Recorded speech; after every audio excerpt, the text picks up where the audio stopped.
Hey everybody, I'm Zach from Performance Bicycle, and today I'm going to talk to you about how to fit a mountain bike. Now the beautiful thing about fitting a mountain bike, and sometimes the frustrating thing about fitting a mountain bike, is that one style of fit isn't necessarily going to apply to every style of mountain biking, because there's several different styles of mountain biking, and a lot of it really has to do with your personal preference on the bicycle and how things feel to you.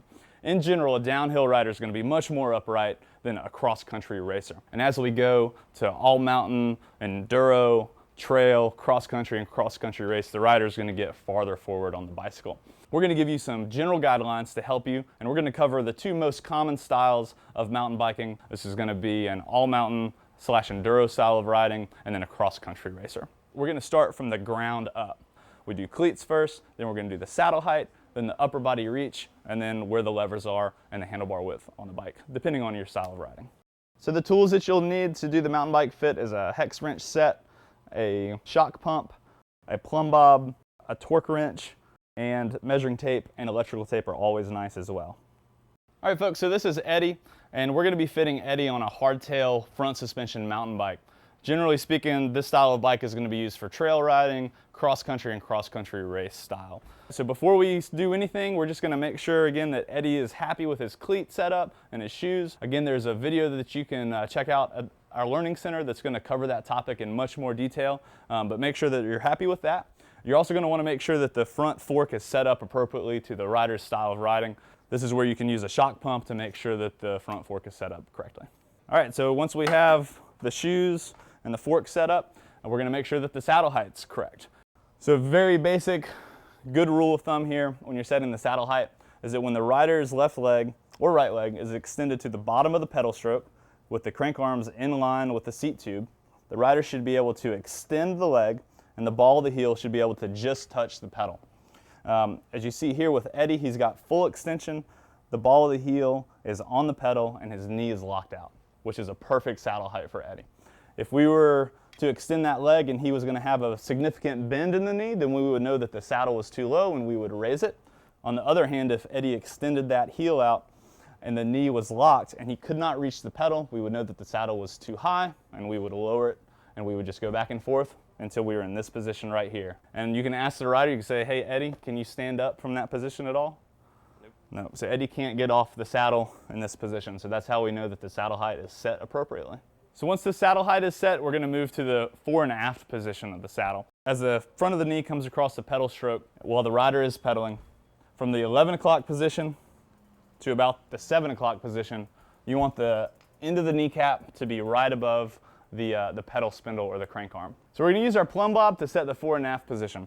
Basically what we're looking for is the knee of the rider to be over the pedal spindle through the front portion of the pedal stroke. So to measure that, we're going to put the foot in a 9 o'clock position so the crank arms are parallel to the ground, and we're just going to take our plumb bob, and there's two ways to do this that are very common out there that you've probably heard of both.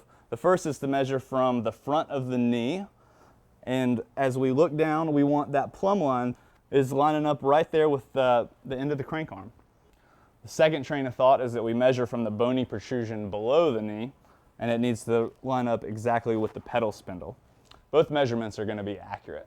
So while you're measuring, if you're looking at your plumb line and the plumb line is significantly in front of the crank arm or the pedal spindle, you're going to want to slide the saddle backwards. If your plumb line is behind the front of the crank arm or the pedal spindle, depending on where you're measuring from, you're going to want to move the saddle forward. If you significantly move the saddle forward or backwards, that's going to change the effective saddle height of the rider, so you're going to want to double check the ankle measurement at the bottom of the pedal stroke again, just to make sure that both line up. And just go back and forth between the two until you have proper leg extension and proper fore and aft position.